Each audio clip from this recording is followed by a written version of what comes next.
Hello students, कैसे हो आप? All good. चलिए स्टूडेंट्स, आज का हमारा टॉपिक है, जैसे कि आप बोर्ड पर देख रहे होंगे, theory of consumer behaviour. Economics subject कर रहे हैं। इकोनॉमिक्स मैंने बताया था एक सोशल साइंस है जो कि ह्यूमन बिहेवियर को स्टडी करती है। अब आज का हमारा टॉपिक है consumer behaviour. Students, consumer behaviour इस चैप्टर को करने से पहले आपको कंज्यूमर का मीनिंग क्लियर करना होगा। कंज्यूमर कौन है? Consumer is a person who consumes goods and services for satisfaction his और हर वांट्स। कंज्यूमर वो पर्सन जो किसी भी गुड्स या सर्विसेज को कंज्यूम करता है। कंज्यूम करना मीन्स उसको यूज़ करना। इधर आप कोई कॉमोडिटी यूज़ कर रहे हो या कोई सर्विस यूज़ कर रहे हो, किसके लिए? अपनी वांट्स को सेटिस्फाई करने के लिए, तब आप क्या बन जाते हो? कंज्यूमर। अब यहाँ पर मैंने वांट्स को अंडरलाइन किया है, उसके लिए मैं आपको वांट्स का मीनिंग भी क्लियर करवाऊंगी, लेकिन फिलहाल अब हम कंज्यूमर का मीनिंग क्लियर कर रहे हैं। तो कंज्यूमर वो पर्सन जो किसी भी गुड्स एंड सर्विसेज को कंज्यूम करता है। अब एक और वर्ड हमारे पास आता है कस्टमर। स्टूडेंट, कस्टमर और कंज्यूमर में डिफरेंस होता है, दोनों पर्सन सेम नहीं होते। कैसे? Customer is a person who purchases goods and services. कई बार क्या होता है कि कंज्यूमर और कस्टमर दोनों पर्सन अलग अलग हो सकते हैं। कंज्यूमर जो चीज़ों को कंज्यूम करेगा, कस्टमर जो चीज़ों को परचेज करेगा। फॉर एग्ज़ाम्पल, मैंने किसी के लिए कोई कॉमोडिटी परचेज़ की या मुझे किसी को कुछ गिफ्ट देना है, मैंने गिफ्ट परचेज़ किया। तो जब मैंने गिफ्ट परचेज़ किया तो मैं कौन हुई? कस्टमर।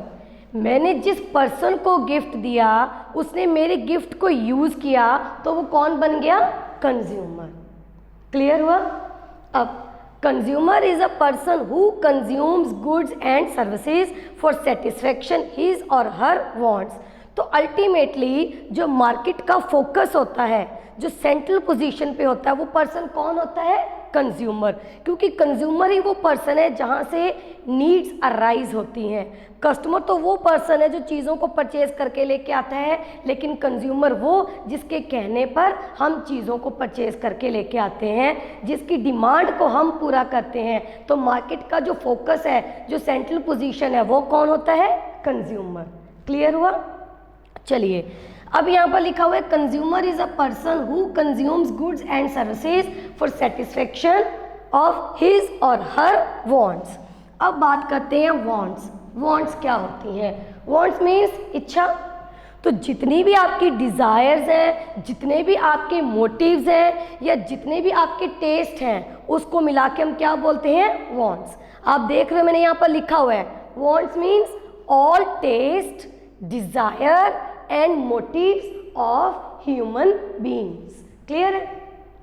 हमें जो चीज़ टेस्टी लगती है हम उसकी डिमांड करेंगे, मीन्स हम वो चीज़ अपने पास चाहेंगे तो हम उसको चीज़ को खरीदेंगे। सिमिलरली जो हमारी डिज़ायर है उसके अकॉर्डिंग हम परचेज़ करेंगे, जो हमारा मोटिव है उसके अकॉर्डिंग हम परचेज़ करेंगे। तो तीनों चीज़ें मिलके क्या बनती है? हमारी वांट। क्लियर? हमारी वांट को क्या सेटिस्फाई कर रहा है? कौन सेटिस्फाई कर रहा है? Goods and services. क्लियर है? गुड्स एंड सर्विसेज हम क्यों परचेज करते हैं? सीधा सीधा रीज़न अब आपको मिल गया, क्योंकि हर एक कॉमोडिटी के अंदर एक ऐसी पावर होती है जो हमारी नीड को, हमारी वांट को सेटिस्फाई कर सके। चैप्टर है थ्योरी ऑफ कंज्यूमर बिहेवियर, तो पूरा हम एनालाइज करेंगे कि एक कंज्यूमर कैसे बिहेव करता है, उसकी वांट्स क्या क्या होती हैं, किन किन चीज़ों को लेके उसकी वांट्स होती है, और अपनी वांट्स को वो कैसे सेटिस्फाई करता है।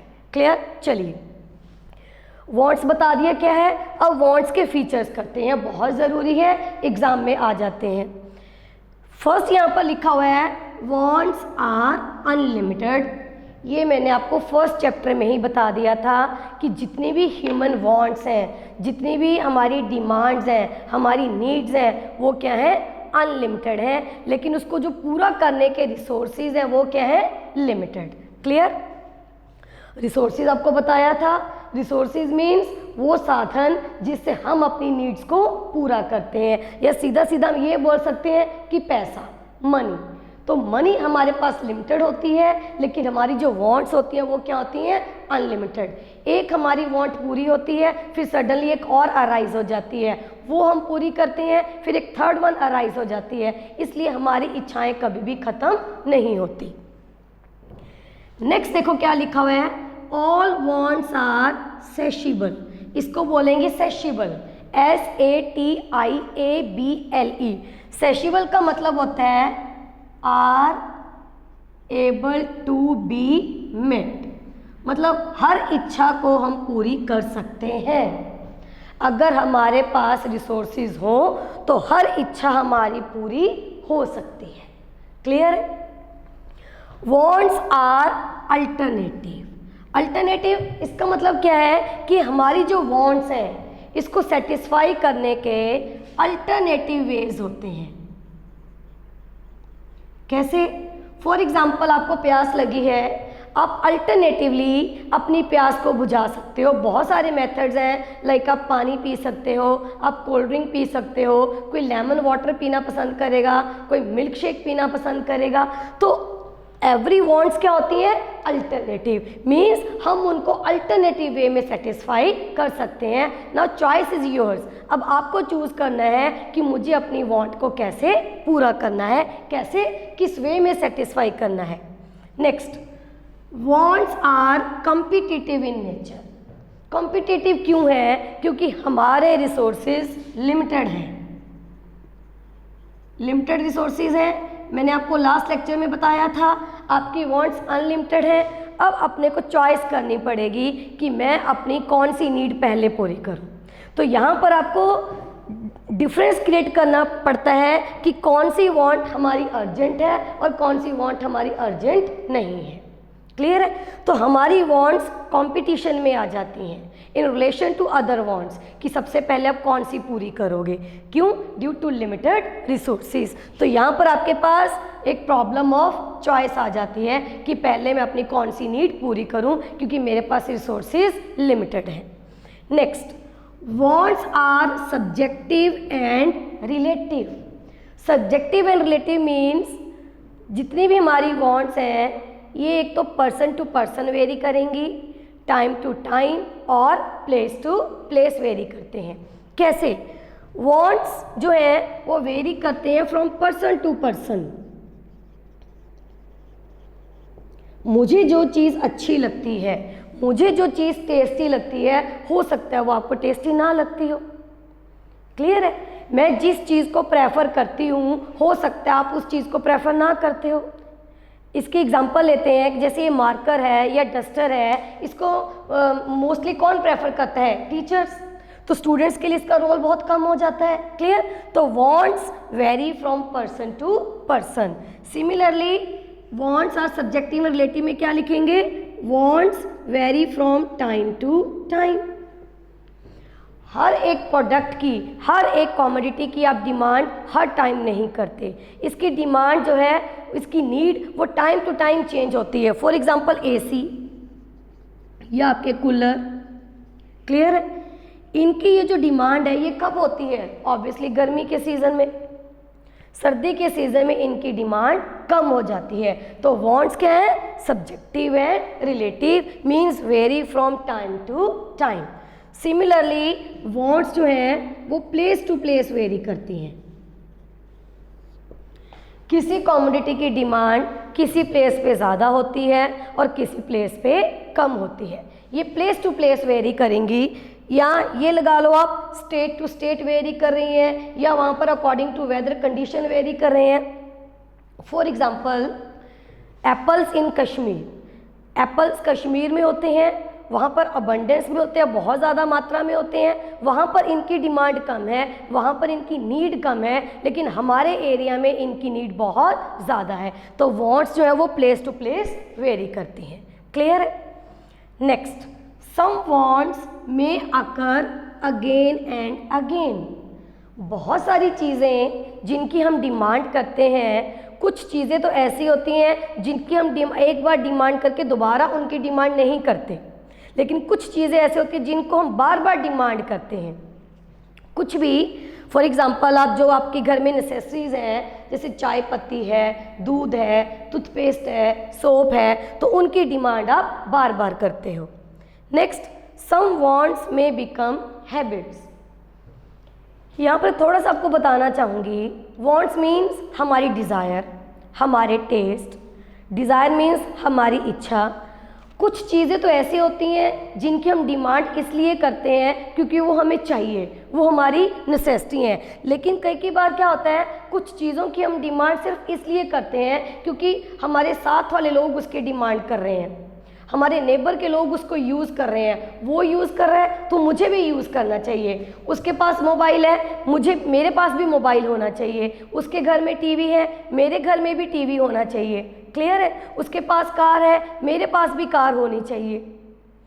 अदरवाइज़ आपको ज़रूरत नहीं है मान लो, लेकिन आप सिर्फ इसलिए डिमांड कर रहे हो क्योंकि साथ वाला पर्सन उसको यूज़ कर रहा है। इसको मैंने आपको एक लेक्चर में बताया भी था, इसको हम बोलते हैं डेमोन्स्ट्रेशन इफेक्ट। तो जब ऐसी चीज़ों की डिमांड आप इसलिए कर रहे हो ड्यू टू डेमोन्स्ट्रेशन इफेक्ट, कई बार क्या होता है वो आपकी हैबिट बन जाता है, फिर आप उसके बिना रह ही नहीं सकते। आपने इसको एक बार यूज़ किया, 2 बार यूज़ किया, 3 बार यूज़ किया, फिर आपको उसकी हैबिट हो जाती है। Clear? Next, some wants are complementary. Complementary means कुछ चीज़ें कॉम्प्लीमेंट्री नेचर होती हैं।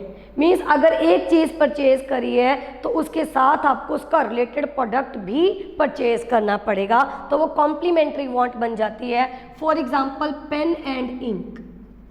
अगर आपने पेन परचेज किया है तो आप इंक की डिमांड करोगे, अगर आपने कार परचेज की है तो आप पेट्रोल की डिमांड करोगे। तो यहाँ पर पेट्रोल की डिमांड और इंक की डिमांड वो क्या होगी? Complementary. Next, wants are affected by income, taste, customs, fashions, advertisement etcetera. Obviously अब आपकी वांट्स कैसी होंगी, कितनी होंगी, डिपेंड करता है आपके लेवल ऑफ इनकम के ऊपर। अगर आपका इनकम लेवल कम है तो ऑब्वियसली आपकी वांट्स भी उतनी ही लिमिटेड हो जाएंगी, लेकिन अगर आपका इनकम लेवल ज़्यादा है तो आपकी वांट्स बढ़ जाती हैं। सिमिलरली आपके टेस्ट के ऊपर, जो चीज़ आपको टेस्टी लगती है आप उसकी डिमांड ज़्यादा करोगे, जो चीज़ आपको टेस्टी नहीं लगती आप उसकी डिमांड कम करोगे। सिमिलरली फैशन, मार्केट में जिस चीज़ का फैशन है आप ऑब्वियसली उसकी डिमांड करते हो क्योंकि आप आउट ऑफ फैशन जाके कुछ भी परचेज नहीं करना चाहते। कस्टम, कुछ चीज़ों की हम डिमांड इसलिए करते हैं क्योंकि कस्टम है। कस्टम मीन्स रीति रिवाज। फॉर एग्जांपल दिवाली आ रही है तो दिवाली फेस्टिवल के लिए आप क्या करते हो? लाइट्स लेके आते हो, क्रैकर्स परचेज करते हो। अदरवाइज आपको नहीं चाहिए क्रैकर्स और लाइट्स। आप क्यों परचेज कर रहे हो? क्योंकि एक फेस्टिवल आने वाला है, that is Diwali. Similarly Holi आ रही है तो होली पे आप क्या करते हो? कलर्स परचेज करते हो। तो वांट्स के ऊपर किस चीज़ का इफेक्ट आया? कस्टम का। नेक्स्ट है एडवर्टीजमेंट। आपको पता ही नहीं था कि ये चीज़ मार्केट में है या मुझे ये चीज़ चाहिए, टीवी पे ऐड देखी, फिर आपके मन में आया कि हाँ मुझे ये चीज़ लेनी है। आजकल क्या हो रहा है, हमारे हाथ में डेली मोबाइल रहता है, 24 घंटे हमारे हाथ में मोबाइल रहता है। तो मोबाइल, फेसबुक, जैसे ही हमने उसको खोला उस पर एडवर्टीजमेंट देखी, अच्छी लगी चीज़, आप अट्रैक्ट हो जाते हो, फिर आपकी एक वांट बन जाती है, डिज़ायर आ जाती है मन में कि हाँ मुझे ये चीज़ लेनी है। क्लियर? तो ये कुछ फीचर्स हैं वांट्स के।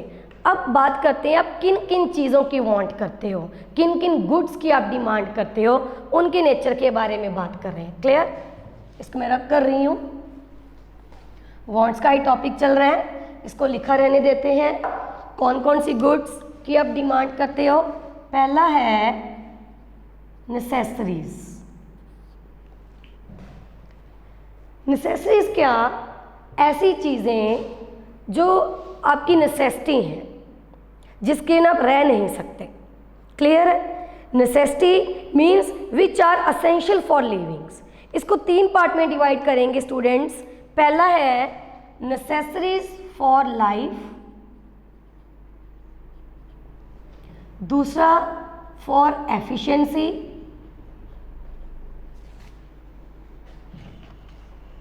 क्लियर है? तीसरा है कन्वेंशनल नेसेसरीज। Conventional necessaries. तो पहला देखो क्या है, नेसेसरीज फॉर लाइफ, जिसके बिना आप रह नहीं सकते। क्या है वो? फूड, क्लोथिंग एंड शेल्टर, आपकी बेसिक नीड्स, इसके बिना आप रह ही नहीं सकते, ठीक है। तो ये क्या होगी हमारी नेसेसरीज फॉर लाइफ। नेक्स्ट क्या है, नेसेसरी फॉर एफिशिएंसी। कुछ ऐसी चीज़ों की भी हम डिमांड करते हैं जो हमारी एफिशिएंसी को इम्प्रूव करता है। यहाँ पर मैंने लिखा फूड, यहाँ पर हम लिखेंगे न्यूट्रिशनल फूड, न्यूट्रिशनल फूड। या ये लगा लो कि आपके पास कपड़े हैं, क्लोथिंग है, तो यहाँ पर गुड क्लोथ्स, अच्छे कपड़े, क्योंकि जब हमने अच्छे कपड़े पहने होते तो मन में ही एक सेटिस्फेक्शन आ जाती है, एक सुपीरियर कॉम्प्लेक्स आ जाता है कि आज मैं अच्छा लग रहा हूँ, तो इससे हमारी एफिशिएंसी इम्प्रूव होती है। क्लियर है, सिंपल चीज़ें, रोटी कपड़ा और मकान ये तो है, लेकिन अगर इससे बेटर आ जाए तो वो क्या है, हमारी एफिशिएंसी इम्प्रूव करते हैं, उसको हम क्या बोलते हैं, नेसेसरीज फॉर एफिशिएंसी। क्लियर है। नेक्स्ट हमारे पास है कन्वेंशनल नेसेसरीज। कन्वेंशनल नेसेसरीज वही जो मैंने आपको बताया कि कुछ चीज़ें हमारी नेसेसिटी बन जाती है due to customs, due to habits या डेमोस्ट्रेशन इफेक्ट। ये चीज़ें मैं आपको बता चुकी हूँ। कस्टम है, फेस्टिवल आ रहा है, आपको ना चाहते हुए भी अगर दिवाली का फेस्टिवल आ रहा है तो आपको लाइट्स और क्रैकर्स या मिठाइयाँ परचेज करनी ही पड़ेंगी। होली आ रही है तो आपको ना चाहते हुए भी होली के कलर्स परचेज करने पड़ेंगे। तो ये आपकी क्या है, कन्वेंशनल नेसेसरी। एक चीज़ वैसे ही यूज़ कर ली, एक दो बार यूज़ करी तो वो आपकी हैबिट बन गई, तो वो भी क्या है, कन्वेंशनल नेसेसरीज। क्लियर है। किसी पर्सन को देख लिया, उसके पास भी है, आपको लगता है कि मुझे भी, मेरे पास भी ये चीज़ होनी चाहिए, इससे मेरा स्टेटस इंप्रूव होगा, तो उसको हम क्या बोलते हैं, डेमोस्ट्रेशन इफेक्ट। तो वो चीज़ जब आप ले रहे हो तो आपकी क्या बन जाती है, कन्वेंशनल नेसेसरीज। कई बार हम लगता है कि हम जिस सोसाइटी में रह रहे हैं तो वहाँ पर रहने के लिए हमारे पास एटलीस्ट कार तो होनी ही चाहिए, हमारे हाथ में एक अच्छा फ़ोन तो होना ही चाहिए, हमारे पास अच्छे कपड़े तो होने ही चाहिए, तो वो हमारी क्या बन जाती है, कन्वेंशनल नेसेसरी। क्लियर हुआ स्टूडेंट्स। चलिए, तो पहली कमोडिटी जिसकी आप डिमांड करते हो, जो वांट्स है, वो क्या है, नेसेसरीज। दूसरा आ जाता है कंफर्ट, कंफर्ट गुड्स, ऐसी चीज़ें जो हमारी लाइफ को इजी बना देती हैं।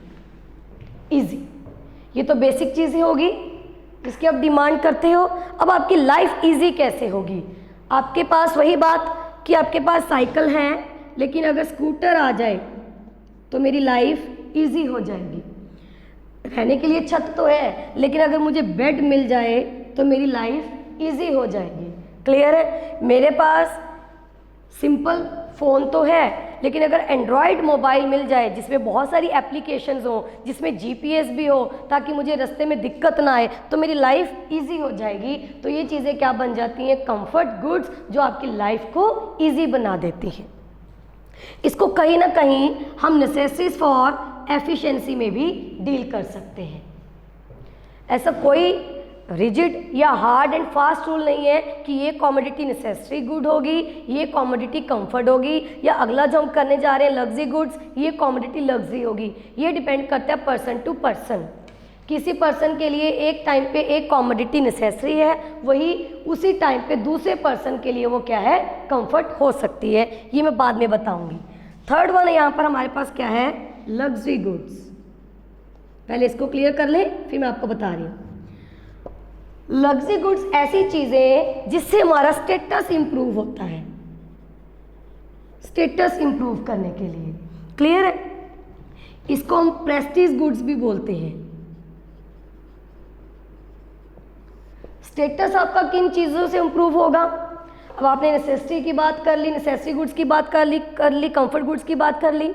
स्टेटस आपका इंप्रूव होगा ऑब्वियसली महंगी चीज़ों से, हाई प्राइस्ड गुड्स, ऐसी चीज़ें जिनकी वैल्यू बहुत ज़्यादा है, हर एक पर्सन उसको अफोर्ड नहीं कर सकता। आपको लगता है कि अगर ये चीज़ मेरे पास आ जाती है तो इससे मेरा स्टेटस इम्प्रूव हो जाएगा। For example diamond, jewellery, luxury cars etcetera. Simple, इनकी कोई इतनी यूटिलिटी नहीं होती। यूटिलिटी मीन्स चैप्टर ही हमारा यूटिलिटी के ऊपर बेस्ड है। पहले ही मेरे मुंह से ये वर्ड निकल गया यूटिलिटी, तो आपको बता देती हूँ कि ये चीज़ इतने हमारे काम की नहीं होती, सिर्फ हम इनको इसलिए परचेज करते हैं क्योंकि इससे हमारा स्टेटस इम्प्रूव होता है। क्लियर? तो ये 3 टाइप की गुड्स होती हैं। अब मैं आपको बता रही थी कि ये तीनों गुड्स का कोई हार्ड एंड फास्ट रूल नहीं है कि ये कमोडिटी नेसेसिटी में जाएगी, ये कमोडिटी कंफर्ट में जाएगी और ये कमोडिटी लग्जरी में जाएगी। डिपेंड करता है पर्सन टू पर्सन और उसके लेवल ऑफ इनकम के ऊपर। एक पर्सन जो बहुत ही ज़्यादा रिच है, क्लियर है, उसके लिए डायमंड लग्जरी गुड नहीं होगी, उसके लिए डायमंड में बी नेसेसरी और कंफर्ट गुड हो सकती है। लेकिन एक जो पुअर पर्सन है उसके लिए डायमंड क्या होगा? लग्जरी गुड, क्योंकि वो अफोर्ड नहीं कर सकता due to low level of income. Clear? अब ये डिपेंड करेगा पर्सन टू पर्सन, कोई भी हार्ड एंड फास्ट रूल नहीं है। चलिए, अब जो हमारा मेन टॉपिक है that is utility analysis. Wants के बारे में मैंने आपको बता दिया। वांट्स क्या हैं? जो आपकी डिज़ायर्स हैं, आपके टेस्ट हैं, आप अब किसी भी चीज़ की डिमांड कब करते हो, क्योंकि वो चीज़ आपकी वांट्स को सेटिस्फाई करती है। तो यहाँ पर मैंने क्या लिखा था? Goods and services. अब गुड्स एंड सर्विसेज की डिमांड करते हो टू सेटिस्फाई योर वांट्स। क्यों करते हो? क्योंकि each commodity has some want satisfaction power. हर एक कमोडिटी के अंदर एक कुछ पावर्स होती है। पावर कौन सी? कि वो आपकी पोटेंशियल नीड को पूरा कर सके। अब पोटेंशियल नीड क्या होती है? मींस पोटेंशियल नीड, जिस नीड को पूरा करने के लिए आपने वो प्रोडक्ट खरीदा, उस प्रोडक्ट के अंदर वो पावर कि वो आपको वेरी मच सेटिस्फाई कर सके। क्लियर है? अब मेरी एक नीड थी, मेरी एक वांट थी कि मुझे बोर्ड पर लिखना है, उसके लिए मैंने मार्कर परचेज कर लिया। तो मार्कर क्यों परचेज किया? क्योंकि मुझे लगता है कि मार्कर के अंदर वो पावर है कि मेरी इस नीड को पूरा कर सके। नीड कौन सी? लिखने की। क्लियर?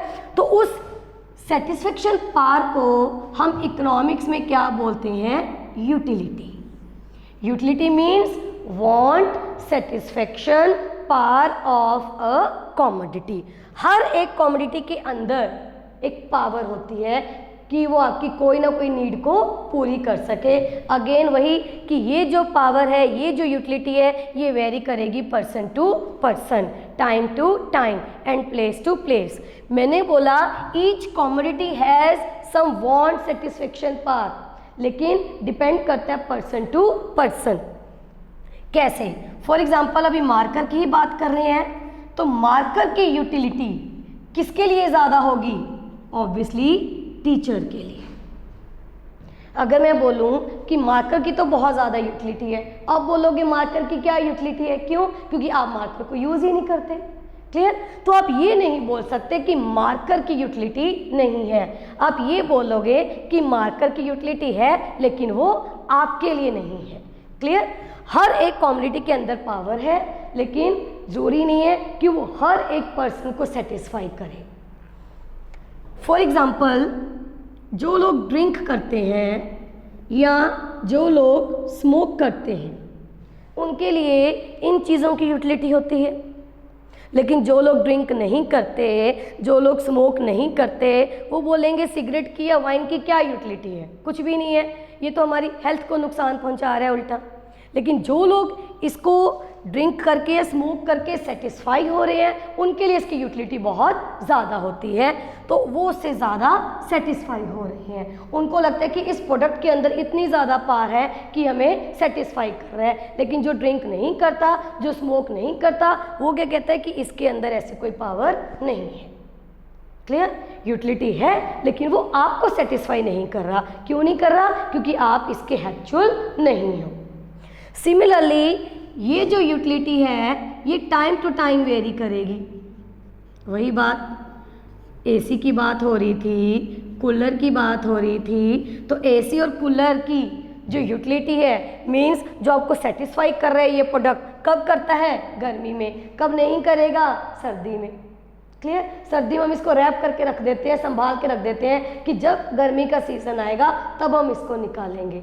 तो यूटिलिटी क्या करती है? Vary time to time. Similarly utility varies from place to place. वही बात, एप्पल्स की बात कही थी मैंने, एप्पल्स इन कश्मीर। तो कश्मीर में इसकी यूटिलिटी कम है और हमारे एरिया में इसकी यूटिलिटी बहुत ज़्यादा है। तो हमने यूटिलिटी का मीनिंग किया, हमने यूटिलिटी के फीचर किए। क्या?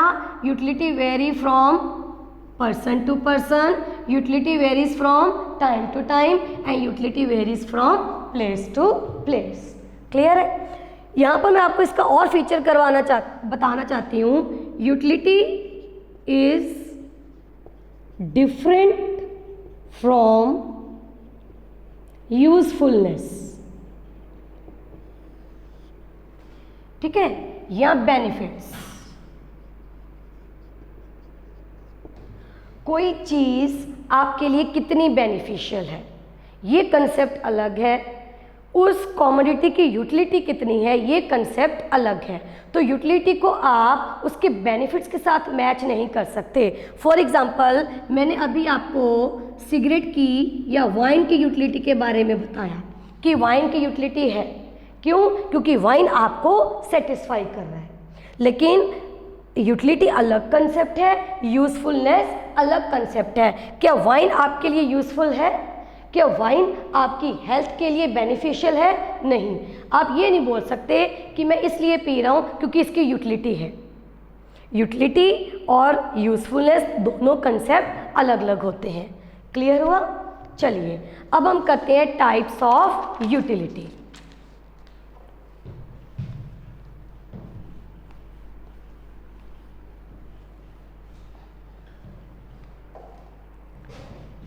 Types of utility. सेटिस्फेक्शन जो पार है कॉमोडिटी की वो कितने टाइप की होती है? First one we have total utility. Total utility means total satisfaction by consuming total given units of a commodity। एक कॉमोडिटी, कोई भी एक कॉमोडिटी, उसके आप जितने भी यूनिट कंज्यूम करते हो, हर एक यूनिट से जितनी जितनी सेटिस्फेक्शन आपको मिल रही है, जब बाद में उसका आप टोटल करते हो तो वो क्या होती है? Total satisfaction. अब आप बोलोगे कि सेटिस्फेक्शन का टोटल कैसे करें, सेटिस्फेक्शन को मेजर कैसे करें? सेटिस्फेक्शन तो काउंट ही नहीं हो सकती, ये अनकाउंटेबल नाउन है। क्लियर? आपने इंग्लिश में पढ़ा होगा। लेकिन इस चैप्टर में हम अज्यूम करेंगे कि सेटिस्फेक्शन को हम न्यूमेरिकल टर्म्स में मेजर कर सकते हैं इन नंबर्स। तो इस चैप्टर में क्या अजम्पशन है हमारी? First, utility can be measured in cardinal numbers. अब कार्डिनल नंबर क्या होते हैं? Cardinal number like 1, 2, 3, 4। जब आप एग्जैक्ट नंबर यूज करते हो तो वो क्या बन जाते हैं? Cardinal number. इसके ऑपोजिट, थोड़ा सा मैं यहाँ पर आपको बता रही हूँ, इसके ऑपोजिट हमारे पास होते हैं ऑर्डिनल नंबर्स। ऑर्डिनल नंबर क्या? जैसे मैं यहाँ पर एक कार्डिनल नंबर लिख रही हूँ 1, इसका ऑर्डिनल क्या बन जाएगा? फर्स्ट। कार्डिनल नंबर है 2, इसका ऑर्डिनल क्या बन जाएगा? सेकंड। तो ऑर्डिनल क्या होता है? जब ये कोई पोजीशन बताते हैं, रैंक बताते हैं, जब हम ऑर्डर वाइज चीज़ों को लिखते हैं तो वो क्या बन जाता है? ऑर्डिनल। लेकिन जब हम नंबर बताते हैं कि उसके कितने नंबर आए तो वो कार्डिनल है। अगर हम उसकी पोजीशन की बात करेंगे कि किसी स्टूडेंट की पोजीशन क्या है क्लास में, फर्स्ट है कि सेकंड है, तो हम किसकी बात करेंगे? ऑर्डिनल की। लेकिन इस चैप्टर में हम सिर्फ और सिर्फ बात करते हैं कार्डिनल की। मीन्स यूटिलिटी नंबर्स में या न्यूमेरिकली हम मेजर कर सकते हैं, ये अज्यूम करेंगे। तो यहाँ पर क्या है कि जब आपने किसी कॉमोडिटी के टोटल गिवन यूनिट्स कंज्यूम किए, उससे मिलने वाली total satisfaction is called total utility. For example, आपके पास एक कॉमोडिटी है दैट इज आइसक्रीम। आइसक्रीम के आपने टोटल 5 यूनिट्स कंज्यूम किए, 5 आइसक्रीम्स आपने खा ली, तो सभी आइसक्रीम से टोटल आपको 50 यूनिट्स सेटिस्फेक्शन मिली मान लो, तो ये आपकी क्या होगी टोटल यूटिलिटी, दैट इज 50। तो थोड़ा सा आपको यहाँ पर और चीज़ बता दूँ कि यूटिलिटी को मेज़र करने के लिए जो पीछे हम यूनिट लगाएंगे वो यूनिट नहीं होता, वो क्या होता है यूटिल्स। पहले क्यों नहीं लिखा? क्योंकि मैंने आपको यूटिल्स के बारे में समझाया नहीं था, इसलिए मैंने सिंपल यूनिट्स लिखा। तो यूटिलिटी के पीछे यूनिट क्या लगता है? यूटिल्स। क्लियर? तो एक कॉमोडिटी दैट इज आइसक्रीम, उसके 5 यूनिट्स आपने कंज्यूम किए, टोटल गिवन 5 आइसक्रीम थी, तो 5 से मिलने वाली सेटिस्फेक्शन कितनी थी? 50। तो ये आपकी क्या होगी? Total utility. नेक्स्ट हमारा कंसेप्ट है मार्जिनल यूटिलिटी। अच्छा, टोटल यूटिलिटी को हम TU से डिनोट करेंगे और मार्जिनल यूटिलिटी को हम MU से डिनोट करेंगे। क्लियर है? Marginal utility means addition in utility या additional utility. Additional utility means addition in total utility by consuming one more unit of same commodity। थोड़ा सा एक एग्जांपल से समझा रही हूँ मैं आपको। आप यहाँ पे लिखा है एडिशन इन टोटल यूटिलिटी। मान लो मैंने बोला कि आपने 5 आइसक्रीम्स कंज्यूम की, जब आपने फर्स्ट यूनिट आइसक्रीम का कंज्यूम किया तो आपको मिली 10 यूनिट सेटिस्फेक्शन। जब आपने उसी आइसक्रीम का सेकेंड यूनिट कंज्यूम किया तो दोनों से मिलके टोटल सेटिस्फेक्शन होगी आपकी 20। क्लियर है? या यहाँ पर हम लिख लेते हैं 25। तो फर्स्ट यूनिट ऑफ आइसक्रीम उसने आपको कितनी सेटिस्फेक्शन दी? 10। सेकंड अकेले ने कितनी दी? तो टोटल यूटिलिटी, ये जो आपकी टोटल यूटिलिटी है इसमें कितना एडिशन हुआ? ये हो गया 10 से 25, मतलब एडिशन हुआ 15 का। तो सेकंड यूनिट की ऑफ आइसक्रीम, इसकी मार्जिनल यूटिलिटी कितनी होगी? 15। तो 15 क्या है? Addition in total utility. पहले टोटल यूटिलिटी 10 थी, अब वो होगी 25। कितना एडिशन हुआ? 15। क्यों हुआ? Bye consuming one more unit of same commodity. Same commodity means ice cream. Ice cream का जब आपने एक और यूनिट कंज्यूम किया तो उससे टोटल यूटिलिटी में जो एडिशन हो रहा है that is called marginal utility. एक और लिखते हैं यहाँ पर थर्ड। अब हमारे पास हो गया 35। अब कितना एडिशन हुआ? 10। क्लियर है? मार्जिनल यूटिलिटी को कैलकुलेट कैसे करते हैं? Marginal utility denoted by MU is equal to total utility of n unit minus total utility of n minus 1। Total utility of nth unit, nth मतलब आपने टोटल कितने consume किए, या जिसकी आप यूनिट की यूटिलिटी निकाल रहे हो लास्ट में आपने कौन सा कंज्यूम किया। अगर मुझे सेकेंड यूनिट की यूटिलिटी निकालनी है मार्जिनल, तो total utility of nth means total utility of last unit. Last unit कौन सा है? सेकंड। तो इसको हम क्या लिखेंगे? Total utility of second unit minus total utility of second, n क्या है यहाँ पर? लास्ट। Second minus 1। तो क्या बन गया? Total utility of second unit minus total utility of first unit. तो सेकेंड यूनिट की यूटिलिटी कितनी है? टोटल 25। फर्स्ट की कितनी है? Total 10।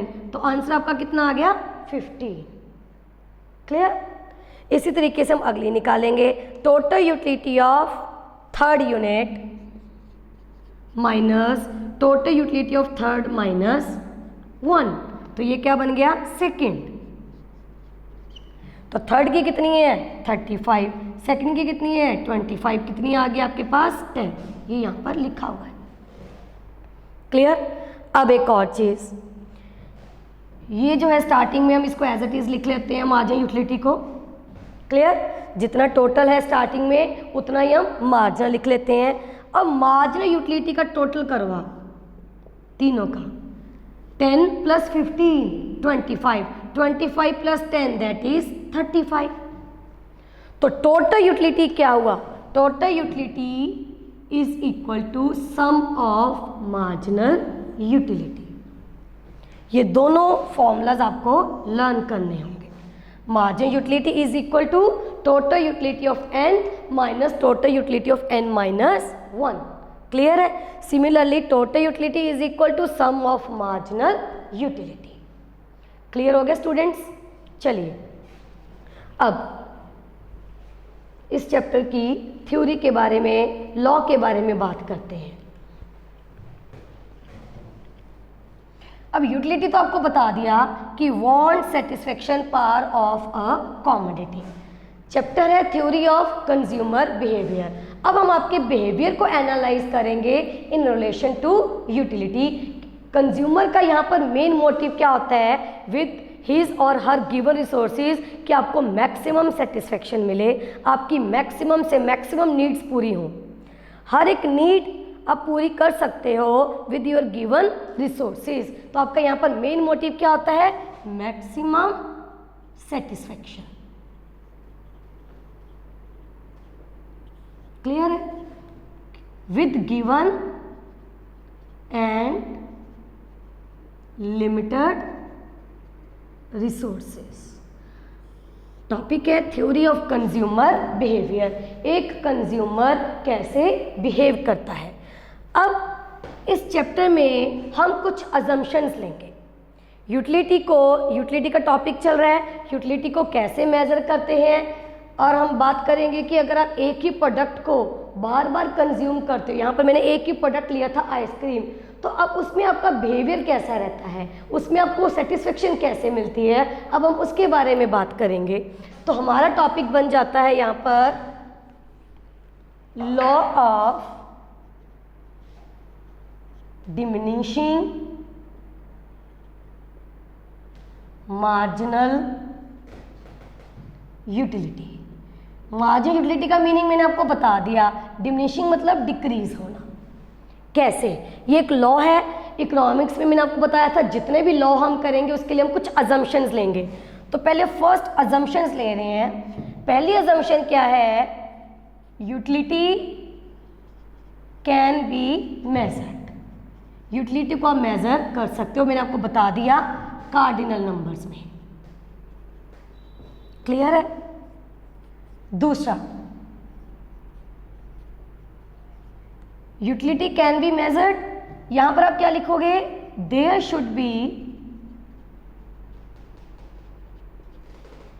Continuous consumption of given commodity.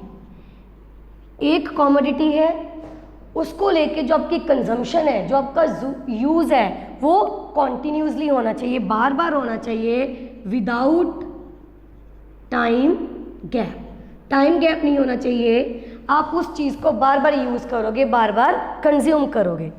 और जो आप यहाँ पर कॉमोडिटी ले रहे हो, जिसको आप कॉन्टिन्यूसली यूज़ करना है आपको, उसका साइज स्टैंडर्ड होना चाहिए। Standard unit of standard size. अभी मैंने अपने एग्जाम्पल में आइसक्रीम की बात की थी, तो आइसक्रीम हमारा स्टैंडर्ड यूनिट है, उसका स्टैंडर्ड साइज होना चाहिए। आप उस चीज़ को, आइसक्रीम को कॉन्टिन्यूसली कंज्यूम करोगे विदाउट एनी टाइम गैप, तो उसका साइज हर बार सेम होना चाहिए। आप ये नहीं कि कभी ज़्यादा आइसक्रीम खा रहे हो, कभी कम आइसक्रीम खा रहे हो। क्लियर है। स्टैंडर्ड साइज और उसके साथ सेम टेस्ट। टेस्ट आपका सेम होना चाहिए, आपकी इनकम सेम होनी चाहिए, क्योंकि मैंने अभी आपको जो वांट्स के फीचर्स बताए थे उसमें बताया था कि वांट्स के ऊपर आपका टेस्ट का इफेक्ट जाता है, वांट्स के ऊपर आपके लेवल ऑफ इनकम का इफेक्ट आता है। तो हम ये अज्यूम करेंगे कि आपका इनकम लेवल भी सेम है, आपके टेस्ट भी सेम है, और जिस प्रोडक्ट को आप यूज़ कर रहे हो उसका साइज़ भी सेम है। क्लियर? एक और चीज़ हम इसमें अज्यूम करेंगे, that is marginal utility of money should remain same. Marginal utility of money को हम बोलते हैं MUM। Marginal utility of money means worth of rupee, of a rupee. एक रुपए को लेके आपके अकॉर्डिंग उसकी वैल्यू कितनी है।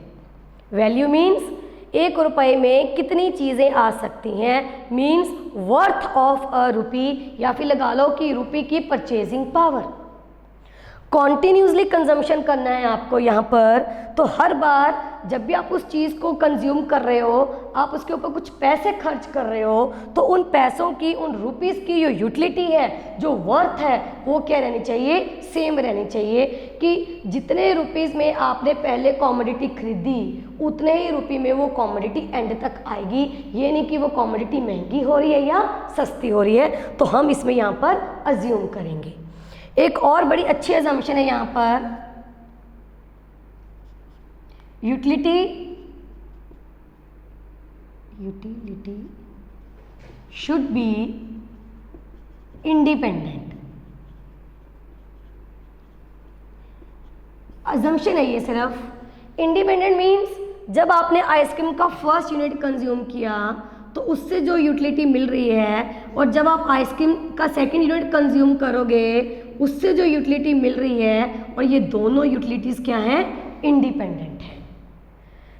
सेकंड ने जो सेटिस्फेक्शन आपको दी उसके ऊपर फर्स्ट की सेटिस्फेक्शन का इफेक्ट नहीं आना चाहिए, ये हम मान के चलेंगे।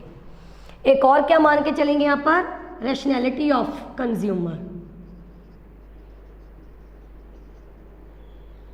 यहाँ पर जो पर्सन कंजम्पशन कर रहा है, ही और she should be rational person. Rational means आपको पता है कि आप क्या कंज्यूम कर रहे हो, आप अपने कितने रिसोर्सेज को यूटिलाइज कर रहे हो। जितने भी हम इकोनॉमिक्स में लॉ करेंगे वो सिर्फ और सिर्फ रैशनल कंज्यूमर्स के ऊपर ही अप्लाई होते हैं, इररैशनल कंज्यूमर्स के ऊपर अप्लाई नहीं होते। इररैशनल पर्सन कौन, वो चीज़ें इसलिए परचेज कर रहे हैं कि उसके वो एडिक्ट हो चुके हैं, उसके बिना रह नहीं सकते, या उनको पता ही नहीं है कि वो क्या यूज़ कर रहे हैं, वो नशे की हालत में है, ड्रंकर्ड है, कुछ भी। तो इररैशनल कंज्यूमर्स के ऊपर ये लॉ अप्लाई नहीं होगा, सिर्फ किसके ऊपर होगा, रैशनल कंज्यूमर्स के ऊपर। क्लियर? तो ये हमने कुछ अजम्पशंस करी हैं। अब इस अजम्पशन के ऊपर मैं आपको एक टेबल बताती हूँ।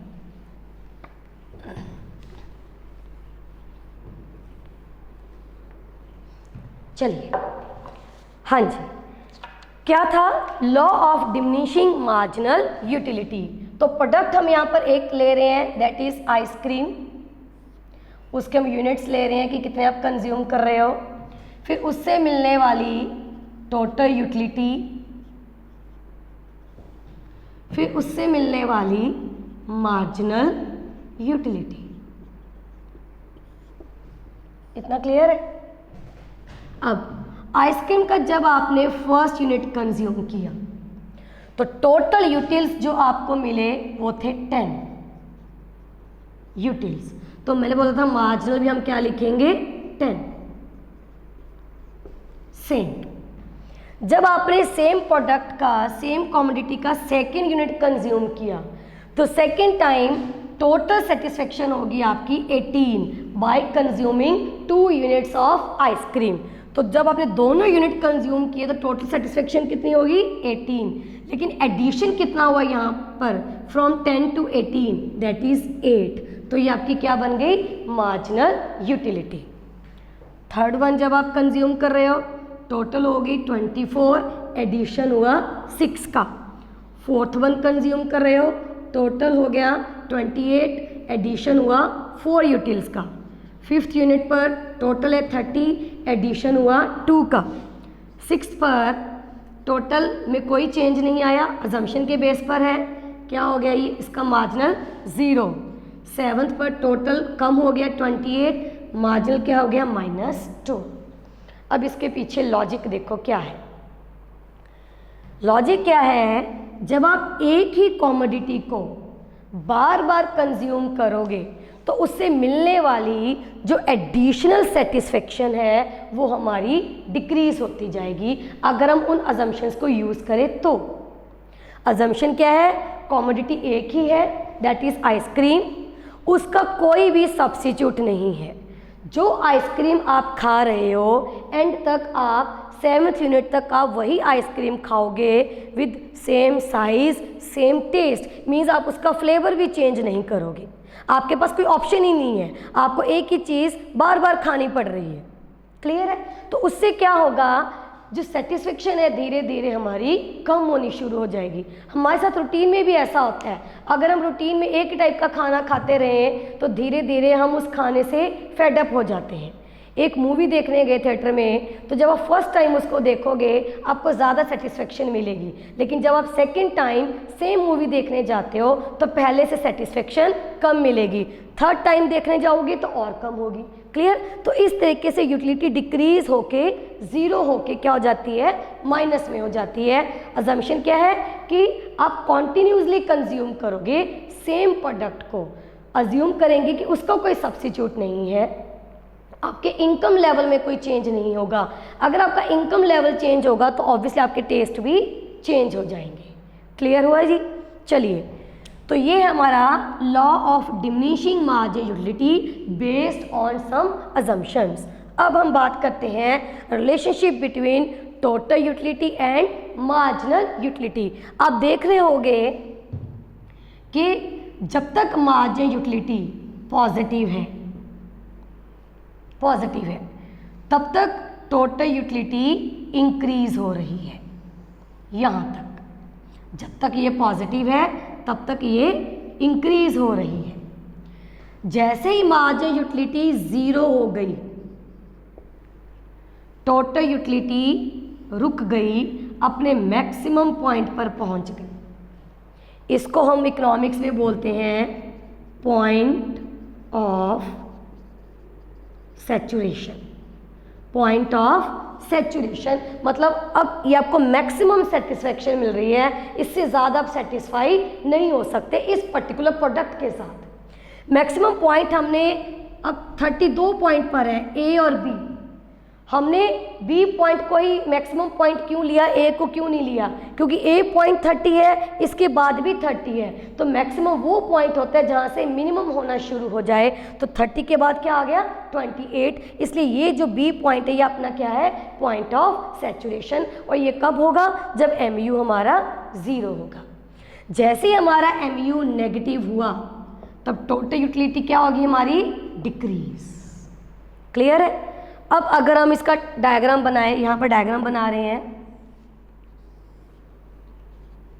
एक्स एक्सिस है, वाई एक्सिस है, यहाँ पर हम यूनिट्स लेंगे, यहाँ पर हम डिफरेंट काइंड ऑफ यूटिलिटी की बात करेंगे, that is total utility and marginal utility. Figure को यूज़ नहीं करेंगे, फ्री हैंड इसको बनाते हैं। टोटल यूटिलिटी देखो इंक्रीज हो रही है, फिर कांस्टेंट होके डिक्रीज हो रही है। जब आप 0 यूनिट कंज्यूम करोगे तो टोटल यूटिलिटी भी 0 होगी, तो 0 से ही स्टार्ट करते हैं। ये इंक्रीज हो रही है, फिर यहाँ पर होगी ये मैक्सिमम, फिर होगी डिक्रीज। तो ये हमारी टोटल यूटिलिटी की कर्व हुई। MU लगातार डिक्रीज होता जा रहा है, 0 होके नेगेटिव हो गया। MU 10 से ही स्टार्ट करते हैं, मार्जिन यूटिलिटी 0 से स्टार्ट नहीं करते क्योंकि एडिशन कभी भी 0 नहीं होता। क्लियर? तो ये अपना MU है, यहाँ पर मार्जिन यूटिलिटी 0 है, वहाँ पर TU मैक्सिमम है, तो हम कुछ इस तरीके से इसको बनाएंगे। रिलेशन देखो, जब तक MU पॉजिटिव है तब तक TU इंक्रीज होगा। जैसे ही MU 0 हुआ, TU मैक्सिमम है, इसको हम बोलते हैं पॉइंट ऑफ सैचुरेशन। जैसे ये नेगेटिव हुआ तो ये क्या होगी, इट स्टार्ट्स टर्न डाउन, नीचे आना शुरू हो गई। तो ये था हमारा relationship between total utility and marginal utility. यहाँ पर हमने एक लॉ भी कर लिया। अब ये जो कंसेप्ट है कि हम यूटिलिटी को मेज़र कर सकते हैं, तो ही हमारे पास ये लॉ आया। अब ये दिया किसने? ये हमें दिया एल्फ्रेड मार्शल ने। किसने दिया? Alfred Marshall. तो एल्फ्रेड मार्शल क्या कहते हैं? Utility can be measured in numerical terms in cardinal numbers. Clear है? अब ये जो अजम्पशंस ली, क्या वो सही है? रियल में ऐसा होता है? नहीं। तो अब इस लॉ की क्या बन जाएंगी? वही अजम्पशंस एक एक करके लिमिटेशंस बन जाएंगी। लिमिटेशन क्या बन जाएगी? पहली लिमिटेशन ये बन जाएगी कि यूटिलिटी को हम पहले तो न्यूमेरिकली मेजर कर ही नहीं सकते। Utility can't be measured numerically. दूसरा, कॉन्टिन्यूस कंजम्पशन हम ऐसे लगातार करते ही नहीं है एक ही प्रोडक्ट की। ऐसा कभी होता ही नहीं है कि हमारे पास किसी प्रोडक्ट का सब्स्टिट्यूट ना हो और हमें वही प्रोडक्ट बार बार कंज्यूम करना पड़े। क्लियर? कॉन्टिन्यूस कंजम्पशन नहीं होती। सिमिलरली अगर कॉन्टिन्यूस कंजम्पशन हो भी जाए तो ये पॉसिबल नहीं है कि हम हर बार उसका सेम साइज़ ही यूज़ करें, सेम टेस्ट ही यूज़ करें। और हमने अजम्पशन ली थी कि इनकम लेवल आपका चेंज नहीं होगा, ये भी पॉसिबल नहीं है। Marginal utility of money change नहीं होगी, ये भी पॉसिबल नहीं है, क्योंकि पैसे की वैल्यू कम या ज़्यादा होती रहती है। कभी चीज़ महंगी हो जाती है, कभी चीज़ सस्ती हो जाती है। क्लियर है?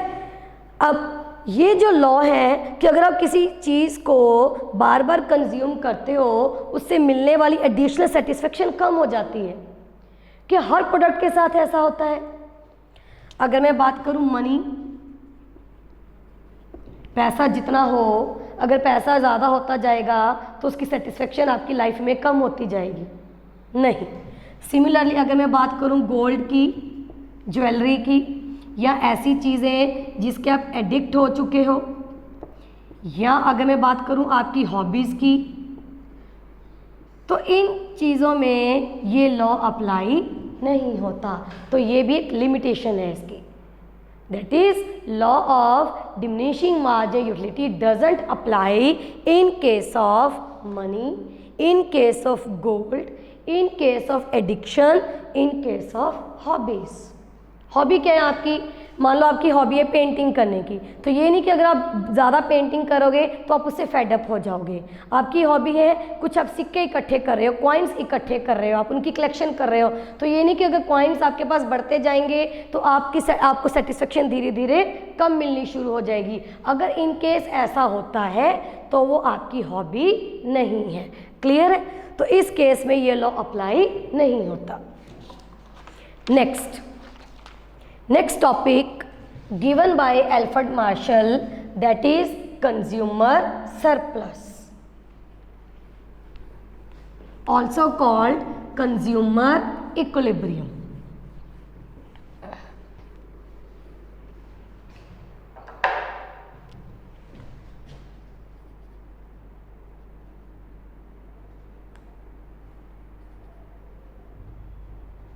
कंज्यूमर इक्विलिब्रियम या फिर consumer surplus given by Alfred Marshall. अब कंज्यूमर सरप्लस करने से पहले मैं आपको एक चीज़ बता दूं। मैंने आपको बताया कि हर एक प्रोडक्ट के अंदर एक पावर होती है जिससे आपकी नीड पूरी होती है। फिर हमने मार्जिनल यूटिलिटी के बारे में बात की। Marginal utility means additional satisfaction. वही अजम्पशन सेम लेके चलेंगे जो पिछले लॉ में करी कि आप एक ही प्रोडक्ट को बार बार कंज्यूम कर रहे हो। क्लियर है? तो बार बार कंज्यूम कर रहे हो, मैंने क्या बताया कि उसकी जो मार्जिनल यूटिलिटी है वो क्या हो रही है? डिक्रीज हो रही है।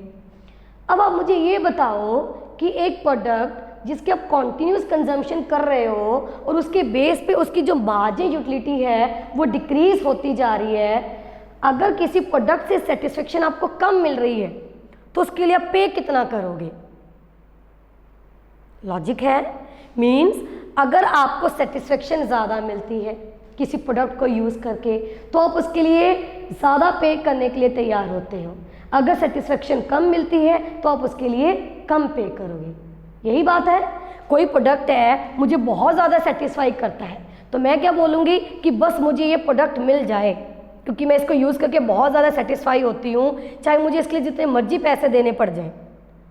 ये प्रोडक्ट मुझे अच्छा नहीं लगता, मैं इसको फ्री में भी ना लूँ, ऐसा होता है ना हमारे साथ। तो यहाँ पर हम क्या करेंगे, marginal utility is equal to ready to pay in rupees.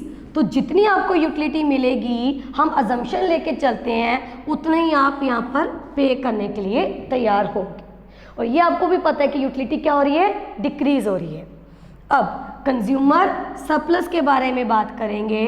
Consumer surplus होता क्या है, लेकिन उसके लिए मैं पहले एक टेबल बनाऊंगी। कोई भी कॉमोडिटी है, पर्टिकुलर आइसक्रीम लेके चले थे तो आइसक्रीम की ही बात करो, आप उसका फर्स्ट यूनिट जब आप कंज्यूम कर रहे हो तो उससे आपको यूटिलिटी कितनी मिल रही है।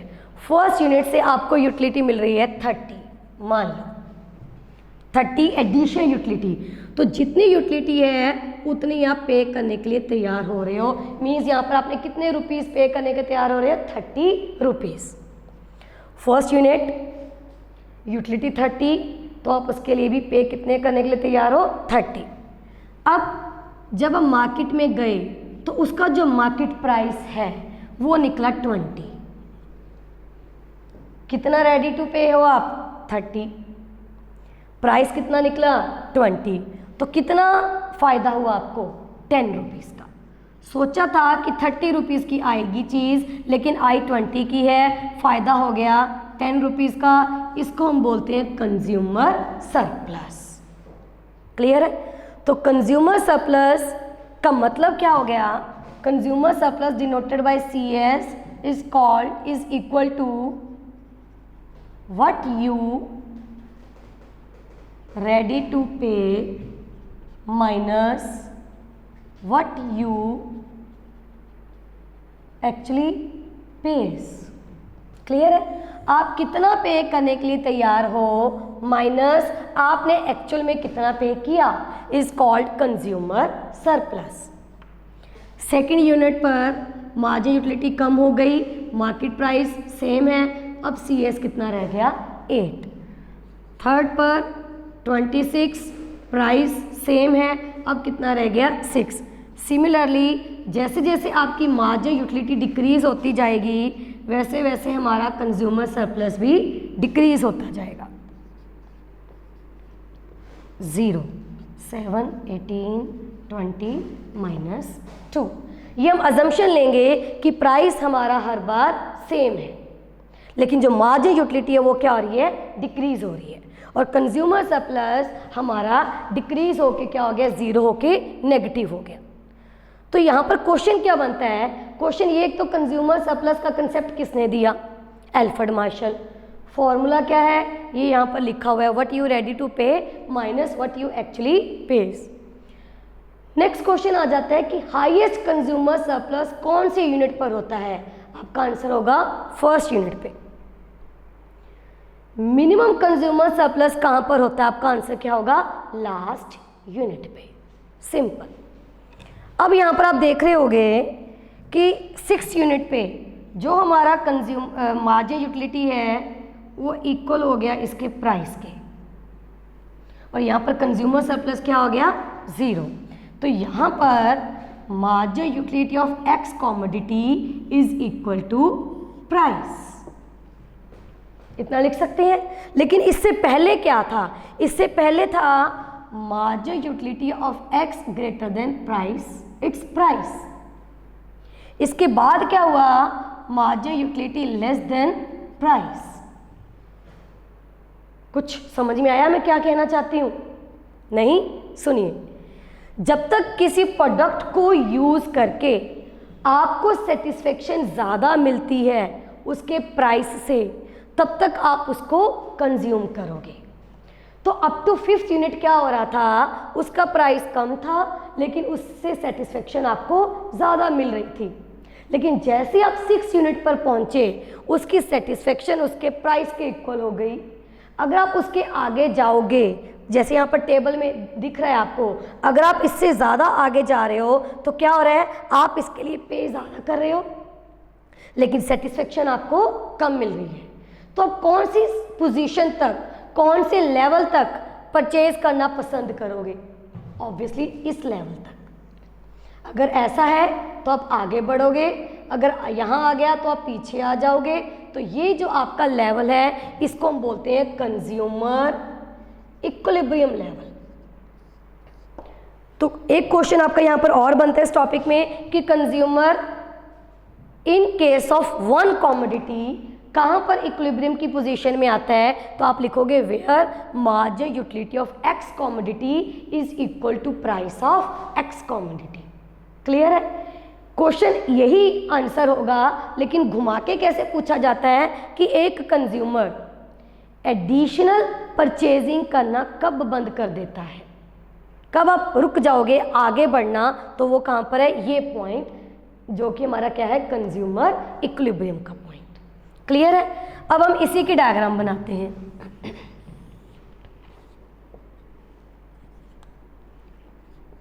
ये हमारे यूनिट्स हैं, यहाँ पर हमारी यूटिलिटी है। क्लियर है? प्राइस जो कि कांस्टेंट है, यूटिलिटी भी लेंगे और यहाँ पर प्राइस भी लेंगे। प्राइस कांस्टेंट है तो ये हमारी होगी P line. Margin utility decrease हो रही है तो मार्जिन यूटिलिटी को हम यहाँ से स्टार्ट करते हैं। ये होगी हमारी मार्जिनल यूटिलिटी। यहाँ पर आके क्या हुआ? Margin utility is equal to price. यहाँ से लेके यहाँ तक क्या था? Marginal utility greater than price. इसके बाद क्या हुआ? Marginal utility less than price. Clear है? जब तक marginal utility greater than price है तब आपको क्या मिल रहा है? Consumer surplus. तो ये जो शेडेड पोर्शन है is called consumer surplus. Diagram समझ में आया? ये आपका इक्विलिब्रियम पॉइंट है। कहाँ? Where marginal utility of x is equal to price of x. अब इस डायग्राम से भी दो क्वेश्चन निकल के आते हैं। कैसे? तो फर्स्ट क्वेश्चन आ जाता है difference between price line and marginal utility line is called. ये आपकी प्राइस लाइन है और ये मार्जिनल यूटिलिटी लाइन है। इस कर्व का जो डिफरेंस है उसको हम क्या बोलते हैं? आपका आंसर क्या होगा? Consumer surplus. दूसरा, टोटल एरिया। दूसरा क्वेश्चन देखो क्या पूछा जाता है? Total area under marginal utility curve is called. ये जो मार्जिनल यूटिलिटी कर्व है इसके नीचे का जो टोटल एरिया है इसको क्या बोलते हैं? Is called total utility. क्यों? क्योंकि मैंने आपको बताया था sum of MU is equal to TU। Clear है? क्या बताया था? Sum of MU is equal to TU। तो total area under MU is called TU। Clear है? And area between P line and MU line is called CS। अब इसमें भी हमने अजम्पशन ली तो इसकी भी लिमिटेशन सेम है। यूटिलिटी को मेजर ही नहीं कर पाओगे जब आप, तो कंज्यूमर सरप्लस कैसे निकलेगा? जैसे मैंने law of diminishing margin utility की लिमिटेशंस बताई, that is utility can't be measured numerically. तो अगर आप यूटिलिटी को मेजर नहीं कर पाओगे, मार्जिन यूटिलिटी को मेजर नहीं कर सकते, तो कंज्यूमर सरप्लस कैसे निकलेगा? कंज्यूमर सरप्लस कैसे निकाला? MU minus P। तो जब MU नहीं होगा तो CS कहाँ से आएगा? क्लियर है? दूसरा, similarly CS is also affected by availability of substitutes. अगर हमारे पास सब्स्टिट्यूट्स अवेलेबल होंगे इस प्रोडक्ट के तो हम बार बार उसी प्रोडक्ट को कंज्यूम क्यों करेंगे जब हमें ये पता चल चुका है कि मेरा CS कम होना शुरू हो रहा है। आपका कंज्यूमर सरप्लस हाईएस्ट है फर्स्ट यूनिट पे, धीरे धीरे आके कम हो गया। जब आपको ये पता चलना शुरू हो गया कि मेरा ये कंज्यूमर सरप्लस, मेरा जो मार्जिन है वो कम हो रहा है और आपके पास ऑप्शन भी है, आपके पास चॉइस भी है, तब आप क्यों उसी प्रोडक्ट को कंज्यूम करोगे? तो CS is affected by substitutes. Clear है? नेक्स्ट, एक बड़ा अच्छा यहाँ पर लिमिटेशन दे रखे हैं, in case of necessaries CS is always infinity. पहले यूनिट ने आपको मार्जिन यूटिलिटी दी 30, दूसरे यूनिट ने दी 28, तीसरे ने दी 26। लेकिन ये तब होगा जब तीनों यूनिट या जितने भी आप कंज्यूम कर रहे हो वो आपकी नेसेसरी नहीं है, वो आपकी नेसेसिटी नहीं है। नेसेसिटी थी फर्स्ट यूनिट, वो आपने ले लिया। सेकंड आप इसलिए ले रहे हो क्योंकि आपको कम पे करना पड़ रहा है, तभी लोगे ना।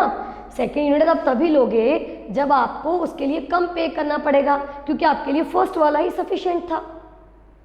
लेकिन अगर सेकंड भी आपके लिए नेसेसिटी है, थर्ड भी आपके लिए नेसेसिटी है, तो उसकी यूटिलिटी आपके लिए डिक्रीज नहीं होगी। यूटिलिटी तभी डिक्रीज होती है जब आपकी वो चीज़ नेसेसिटी नहीं है। पहला यूनिट आपने ले लिया, सेकंड नेसेसिटी नहीं है, फर्स्ट वन ही सफिशिएंट था। क्लियर है? अगर तीनों यूनिट आपने हर हालत में लेने ही लेने हैं, फॉर एग्जाम्पल घर में 3 बच्चे हैं तो 3 आइसक्रीम तो आपने लेके ही जानी है। अगर 1 या 2 लेके जाओगे तो बच्चे आपस में लड़ पड़ेंगे। तो तीनों आपकी क्या है? नेसेसिटी है। उस केस में आप तीनों के लिए इक्वल पे करोगे, कम पे नहीं करोगे। तो उस केस में CS कितना निकल के आएगा ये हमें भी नहीं पता, तो CS क्या होगा उस केस में? इन्फिनिटी। क्लियर है जी? चलिए, तो यहाँ पर हमारे पास एक टॉपिक हो गया थ्योरी ऑफ कंज्यूमर बिहेवियर का, that is marginal utility analysis. Next lecture में हम इसी को कंटिन्यू करेंगे। इसी का नेक्स्ट टॉपिक है indifference curve analysis. Till then goodbye and thank you.